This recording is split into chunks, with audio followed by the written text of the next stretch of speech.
Hey, thanks for joining us on the Go Get It podcast with Rob Butler. This is our inaugural session, and I'm excited to invite David Neinstein, the founder, owner-operator of Barque Restaurants out of Toronto, Ontario. For those of you that are interested in the restaurant industry, Dave will provide some really amazing insight into finding a role or even creating a role in that particular space. Now, it's interesting. He insisted on doing the interview in the restaurant to make sure that we had the full effect in terms of what goes on in a restaurant day to day. But that made it more authentic, I think, in its entire delivery. So stick around and join me on the Go Get It podcast. And let's go get it. Let's go. Let's get it.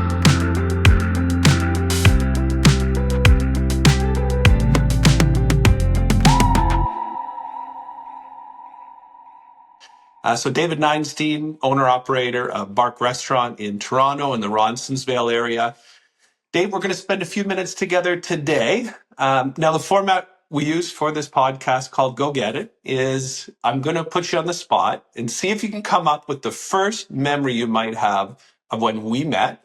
And I'm going to do the same, and it's just out of curiosity, because a lot of the people we're going to be interviewing are people that I built relationships with over the last couple of decades and have gone on to do some really exciting things, yourself included. So on that note, what would you say is your first memory of when we overlapped, probably at school, but I'm curious to see what you think of.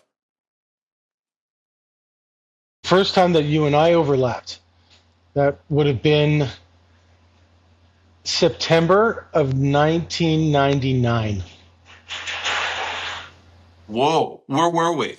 On Mill Street in London, Ontario. And what were we doing down there? We were neighbors, and we were attending the same university. And I think that's where we met for the very first time. So you make me laugh, because that's the exact same thing I was going to say. I even have my note here. Mill Street is what I remember. And I feel like you guys, I don't know who was in your house or how many people, but you were in the back of our parking lot or something. And is that possible? We didn't have a communal parking lot, but we both had cars. We were side by side, but not adjacent. I definitely remember seeing you guys and being cordial. I don't think we spent a lot of time together, sipping wine and nibbling cheese.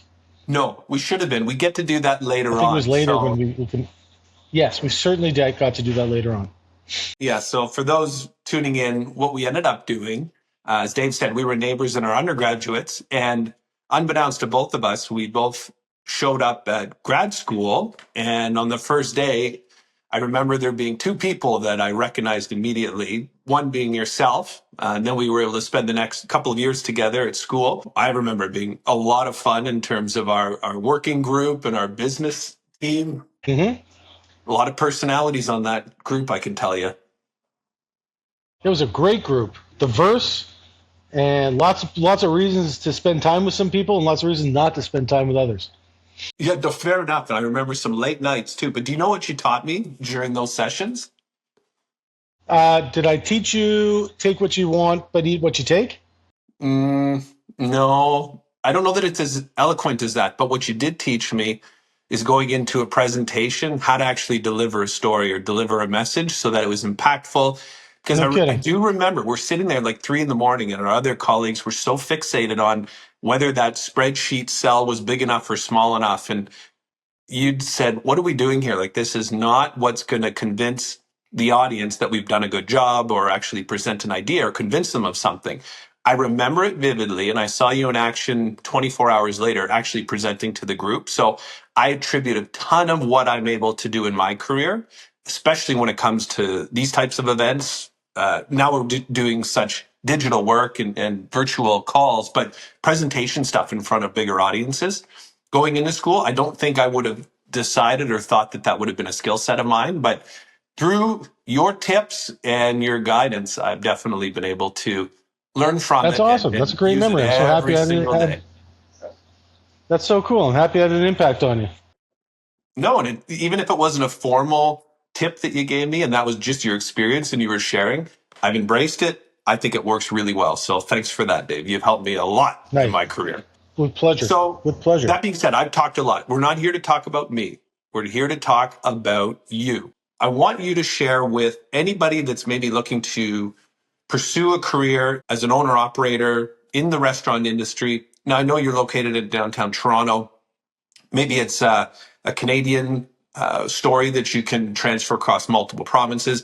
Maybe it's a North American thing, because I think you get an opportunity to talk a little bit about how you did some studying of food and culture coming out of university. But what would be the three things that you think are very important with all the experience that you have now that you'd like somebody that's either coming into it for the first time, or maybe they're already in it and they're kind of finding some struggles along the way and they're just looking for one idea that might help advance their business, or those that are in a career that they're really tired of and they're wondering or entertaining a career in one such as yours. So over to you now. Now I'm curious. What would be those three things that you'd like to share? Sure. I don't know if I could be organized enough to give you three specific points.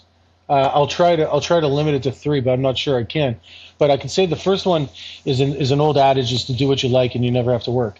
And I was working on a job that I really I didn't love, and it lasted for probably a year or two before I just drove myself mad. Going into work every day was terrible. So I needed to do something I was passionate about. I didn't have the patience to sit at a job despite the money. So I needed to love what I did. So the first lesson is do what you love. All employees, and I've had hundreds of them over the years, the first thing I say in an interview is that if you don't look forward to this job 9 out of 10 days, then it's not a good fit. Don't expect people to enjoy their job 10 out of 10 days. Everyone has a bad day once in a while. But if you don't look forward to your job 9 out of 10 days, then you're not in the right position. Career, job, whatever it is. So my first piece of advice is to find something that you love. And I had the luxury of choosing to do something that I loved. That is a luxury. And so I thank a lot of people who supported me in that decision to allow it. So 14 years later, I'm still doing it, and I'm happy to say that 9 out of 10 days I love going to work. So that's the first one I'd say. I mean, you've got a huge network back in Toronto and through the restaurant industry. If you asked 10 of random people that you know well if they enjoyed 9 out of 10 days of their work week or work period, what do you think? What percentage would actually say yes to that? I don't think many would. I think that a lot of people, by choice or necessity, let's be clear, this was a luxury of mine. I had support from family. I wasn't going to starve. I had an opportunity to sink or swim, and had the support to make that decision without fearing that I won't eat or lose my home. So for those people that don't have that luxury and have to work because they have to pay their bills, they have to support their families, if they have less than 9 out of 10 days, I think that the average person is probably a little bit less, but definitely got to be over 5.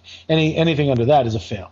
So I can't speak. Everything else is hypothesis. So do what you love, number one. I'm just guessing. I mean, at this point, I can't guess what other people would say. Like, I'm just not. I don't think it's fair to sugarcoat this. No, but I think that, again, when we were at university, it's realistic. Early on, though, like if someone said, go across the room and what industry is somebody going to work toward, maybe you'll say otherwise, but I don't know that you would have known that when you showed up at business school. Is that true? It is true, because I always wanted to do this. I just never had the balls.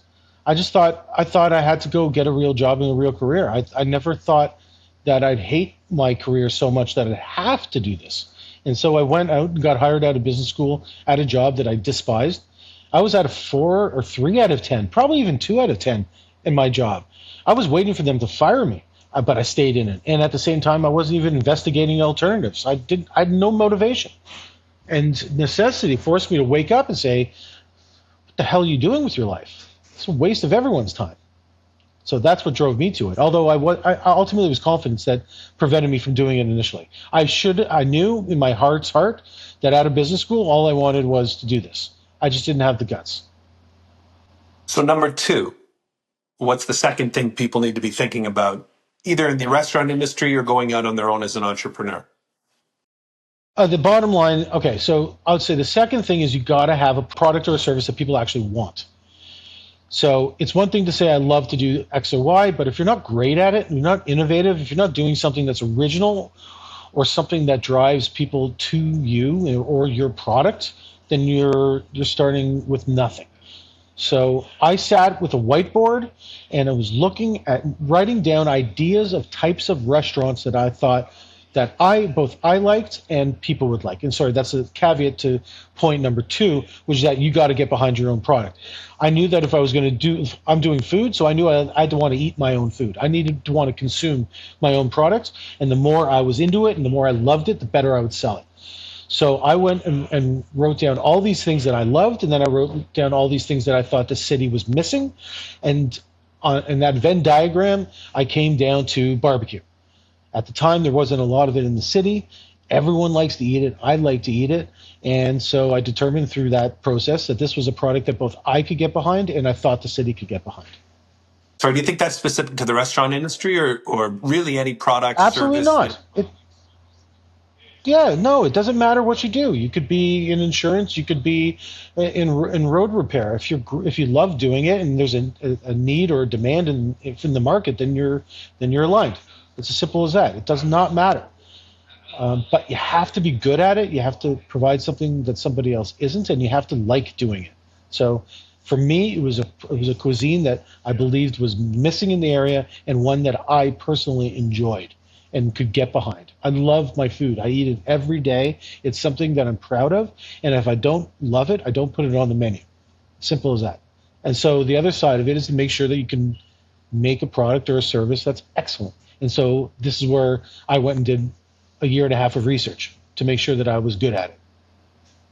So I know the story, having known you at the time. Can you talk us a little bit through what that looked like and how you decided to, okay, let's pack up a car and let's go? Sure. So I recognized very quickly I didn't know much about barbecue. I was a mediocre backyard barbecuer at best. And so at a industry convention in Toronto, I met a smoker salesman from Oklahoma and asked him if he knew of a barbecue restaurant that I could work at for food, i.e. for free. And he said, sure, in my hometown there's a place and I'll hook you up, I'll make a call and you can go down. And so I did. So I packed up all my stuff in April. I got in my car with my knives and my chef whites and all my fancy chef stuff, a few cartons of cigarettes and a bunch of whiskey, and crossed the border where the border guard asked if I had any weapons. And I said, well, technically I have a whole bunch of knives. And so I opened up this giant bag of knives and she looked at me and she says, what are you doing? I said, I do barbecue. And she started laughing and says, go ahead. And she let me in.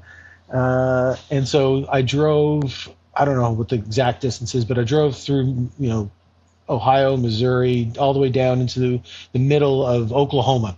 It turned out, I had no idea, internet wasn't as strong at the time. I had printed out MapQuest directions to get through everything. Can you believe it? It was a small town. It was, yeah, of course. I made it work.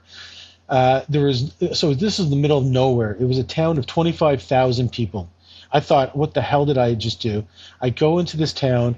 The barbecue restaurant is one of the only restaurants in the city. They're one of the only, they catered the local high school graduation. While I was there, I catered at a 1,500 NRA banquet just north of the border in Kansas City. It was nuts. Wow. So everyone carried guns. It was so strange to me. I was this Jewish guy from Toronto trying to learn barbecue, and it was so out of left field for them to think of somebody that would be able to want to do this for free. But I did it, and I stayed there for a long time. It ended up being the town where they filmed Twister. And not coincidentally, I came right at the heart of tornado season, and of course I didn't think to check. And so it was, I saw dozens of tornadoes, and there's no underground parking there because of tornadoes and because of the ground. So my car, anyway, it was a long story. It was a crazy experience. And you still stuck with wonderful it. People. You dug in. Yeah. I had no contract to stay, but I needed to, and I worked. So what I did is I worked 5 days a week at the restaurant, and 2 days on the weekends I went to do competitive barbecue in the competitive circuit, the Kansas City Barbecue Society circuit. So I went head first, and I just got, people were welcoming and happy to give me their time and their energy, and I was able to join teams and to hang out with crews while doing barbecue and learning everything that I could and taking as much. They were happy to give me the knowledge, and so I took it. And then after I felt like I'd maxed out my time with with that restaurant, I took a road trip all over the South, the Bible Belt, through Arkansas, Tennessee, Alabama, all the way into the Virginias and back, and did a giant loop back up to Toronto. I was gone for over 3 months, and I probably ate at 70, 80 different barbecue restaurants because I'd hit 3 or 4 a day. And when did you start getting I just good? learned what Like I could. in that tour, how many weeks or months until you started to say, okay, I'm getting the hang of this. There's something here. No, zero. Zero. I had lots of ideas and lots of knowledge, but no skill.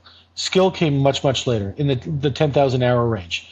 A lot of it was throwing shit at the wall and hoping something stuck. And then, through repetition, I was able to find what worked. Constant innovation is what helped with repetition and constant innovation. That's what made our food great, no initial genius. It was an evolution. And also just a feeling for what it was like to eat barbecue. Eating barbecue every day for months and months at a time, and literally 3-4 times a day, it felt really uncomfortable and unhealthy. And so it drove me to want to create a more healthful barbecue experience. Well, that's interesting. So it even shifted what made my product unique. And the menu reflects that today at the restaurant. Yeah, because I realized that to hone in and to define or help further define what Toronto was missing was not just barbecue, but also more refined type of barbecue that was the kind of barbecue you could have on the regular, not just something that you could have once in a while. That was also a fine dining experience. You could have a glass of wine, or you can have a lot of vegetable or vegetarian options too. And that I thought would encourage people to come more regularly, which ended up being a differentiator, and it worked. I love it. And then would there be a third point? Okay, so leading from number 2 to 3, when I opened up in April, actually it's the 14th anniversary last week. When I opened up in April of 2011,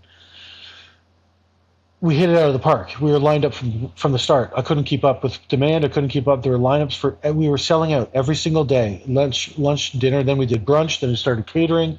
It was a hit. I couldn't believe it. It was like fucking nuts to think that this first-time restaurateur would go and open it was. I don't know what it was. It was good timing, good product, good placement, good branding, but we just knocked it out of the park. And so I was busting my ass trying to keep up with business. Mm-hmm. And so for months, in fact, for years, I was killing it. Money was coming in. I was exceeding my revenue projections. I was doing everything I thought. I would never, like, if you in the scenario, in the cash flow scenarios that I was doing, there was low, medium, and high, and I sold the low to the bank and said at the minimum we're selling 12 sandwiches a day, X amount of dinners, et cetera, we're going to be able to pay back your loan if we do this. The high end was less than a third of what we were actually doing in terms of revenue. Wow. I was doing like 70K a week, 60 to 70K, 65K a week on average, which was crazy, blew my expectations out of the water. That's a $2.83 million a year business on the high end. Right out of the gate. But I had no idea how to manage my costs. I had no idea how to manage operations. I was ignorant about labor, the cost of goods sold, and the general cash flow. I wasn't even thinking about reconciliation. I wasn't thinking about net profits. I was thinking about, literally, I was cooking food until I couldn't cook any longer, greeting all the people that came in, trying to keep them happy. And it was amazing. I had a giant ego. I was on a huge high. I thought that my shit didn't stink. And then I looked at the balance sheet at the end of the year. I'm like, what the fuck? Why don't I have all the money that in the world right now? I was like, oh, well, you have 35-40% labor costs versus revenue. You have XY cost to your products, or this cost you this, and you're selling it only for that. And so to get to the third point is know your fucking business. And it took me years to actually get great at operating a business profitably. And I would say it took years. So I did not effectively. I spent all my energy on the goods and service. I did not spend enough time on operations and the actual means of running a business. And what that meant was that a lot of money, I'm talking millions of dollars, slipped through my fingers. And that is what do it you is. think that's something like we go to school and you went to business school with me, but is that something you need to put yourself in that situation to be able to learn the operational piece? Or do you think there's a way to do that without taking on unwarranted risk? Or what are your, any I don't know, Rob. retrospect thoughts there? You were there. You were there. You were at the same school. You learned the same things that I did. Did you learn how to deal with vendors, how to space out your payments, how to manage your income, how to do like? No, we don't. We don't. We don't learn. It's just like a doctor that does. You leave med school and you don't learn how to run a medical office. You just learn how to do medicine.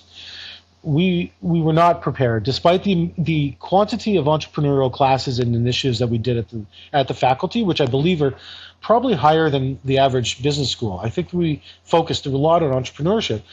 I think we talked a lot about the generation of ideas and market opportunities, but we didn't talk enough about actual operations and what it means to actually run a business. It's like a parent teaching a kid how to manage their own credit card, how to deal with cash. We weren't spoon-fed it. And I had the luxury of giant revenue to make up for my shortfalls, to keep me going. If I hadn't had that much revenue, I would have been dead in the water like most restaurants are in the first 6 months. I think it's also important to point out third point. That, it's good. I'm just going to tie into that. One of the things that's good for the audience to know is it's not like you grew up around the restaurant industry. In terms of corporate Canada, surrounded by entrepreneurs, we don't have to get into what you grew up around, but it wasn't you wouldn't see an obvious direction into the food industry necessarily based on your upbringing. Yep. No, I didn't have family that worked in the business. I had some experience myself, but nothing I would call expert. Like I said, at the beginning, I threw myself into this because I loved it and because I had the luxury of choice, not the background. Right. So to me, I mean, the three takeaways: one, love what you're going to be doing because you're going to be tied to it, especially in the entrepreneurial side where you have direct influence over what you're doing each day and how you're working to meeting your objectives and goals, whatever that might be. Second is having a killer service or product that you are really proud of and a gap in the marketplace that you think you can fulfill is how I read number two.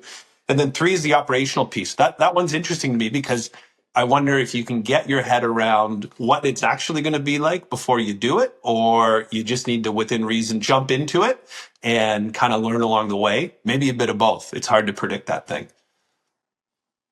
You have to understand how to run a business. I had no idea how to run a business. I just opened a business. It sounds silly, but I was able to do it. The banks didn't ask me if I knew how to run a business. The public didn't ask, but they were willing to give me their money. It's crazy. The system allows. That's why there's so many failures. The system doesn't have any checks and balances other than profit or loss. There's no license required. I mean, there's a license, but you don't have to pass a test to get it. You just pay some money. So yeah, maybe this all comes back to the presentation skills you shared. You must have presented a really compelling idea that encouraged them that you could be the one, and you've done it successfully. So you've done wonderful. Before we part ways for today, why should we come eat at Barque for those that have not been there yet? Well, this goes back to the post. We've always been a neighborhood restaurant. We're a community restaurant, for better or worse. We were pretty famous in the city, but I knew very early on if the community didn't get behind us, then we weren't going to be busy on Tuesdays. And that worked for over a decade. And so after COVID, when business started to slide, then I decided, what am I going to do to create a win-win? So I created a program where kids eat free on weekdays or on school nights. And so those nights when I had 10 people in, I changed it. I converted that up to 40 or 50 people through having families bring in their kids. And so kids would be able to dine without the parents having to worry about whether the kids ate. I think you have kids. You know what it's like. You go to a restaurant, you're going to pay for the kids. Though. You don't want my kids there all the time. Your need. Trouble. They're big eaters. It's not all you can eat. It's not all you can eat, but it's they get a reasonable plate, and there's no charge. The average kid should be happy, but parents don't have to worry if the kids pick or if they finish it. They get a meal. It's a loss leader, but it worked, and so we are a great place to bring kids. I'd say that really. I'm very proud of the ability that our staff have to entertain all families, and also I'm really proud of our food. Everything's still scratch made. And I think it comes across when people eat it. We're still busy. That's the good news. It's just that costs are up, and so it's harder to make a buck. So on that note, anybody listening today, let's go support Dave at Barque. I've been there a number of times. I don't live in Toronto anymore, so it's difficult for me to get there as frequently, but also a great venue to take your colleagues. And if you just want to go out for a Thursday night beer and some delicious food, it's a great spot to do that as well. So Dave, I've had a lot of fun today. Well, Thanks, buddy, for doing this. Hold on. The lesson I'd like to leave. That's not the note I want to leave it on. I'd like to leave it on the note that small business needs the support of the community. It doesn't have the level of support from the governmental or the institutional levels that the big companies have. And small businesses are run by people like myself who give a shit. And we survive at the whim of the public, and support local and support small businesses would be my takeaway. I've learned an incredible amount of empathy and how hard it is to survive against the market, against the big companies. So support your local businesses is my takeaway. It matters. I love it. We employ a lot of people. No, I think it's a great reminder. And for those that are looking at this type of industry, I think we've inspired you to go get it. So hopefully you tuned in and enjoyed that. And thanks very much, Dave, for your time today. Loved it. Thank you, Rob. It's good to see you. Let's go. Hey, this is Rob Butler on the Go Get It podcast. Thanks very much for joining us today. We appreciate you listening to what it is we can bring to your career evolution. And if you liked our guest, feel free to 1, follow us, and 2, put a question in the reel, and hopefully our interviewee can respond to that question directly. With that, I'd like to encourage you to join us on next week's edition on the Go Get It podcast. Thanks again.